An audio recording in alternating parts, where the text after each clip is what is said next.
আসসালামু আলাইকুম, শুভ সন্ধ্যা। সন্ধ্যায় একটা মজাদার পরোটা নিয়ে হাজির হলাম। তো চলেন দেখাই কি কি দিয়ে আমি পরোটাটা তৈরি করেছি। প্রথমে 1.5 কাপ মতন ময়দা নিয়ে নেব। তারপরে কিছুটা লবণ, কিছুটা তেল দিয়ে আমি এটা ভালোভাবে মিশেল করে নেব। নিয়ে তারপরে পানি দিয়ে আস্তে আস্তে করে ডোটা মাখিয়ে নেব যতক্ষণ পর্যন্ত হাতের থেকে এটা আটা ভাবটা চলে যায়। তো বাসায় একদিন অবশ্যই ট্রাই করে দেখবেন, অনেক মজা খেতে। তাছাড়া সন্ধ্যায় একটু মুখরোচক জিনিস না হলে কিন্তু ভালোই লাগে না।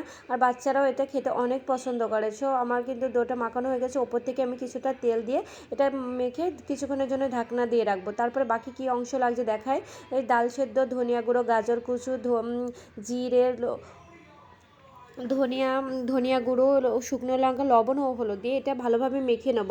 গাজরটা আপনারা যত পরিমাণ কুচি করতে পারবেন ততই ভালো হবে। আমার একটু জাস্ট আস্ত ভাবটা ছিল, জানি না আজকে কেন এমনটা হলো, আমি বুঝতে পারিনি। তারপরে ডোটা হাতের সাহায্যে আমি এটা গোল করে নেব। নিয়ে আস্ত ওর ভিতরে ডালের সেই এটা দিয়ে দেবো। দিয়ে আমি তেল দিয়ে আস্তে আস্তে করে বেলে নেব।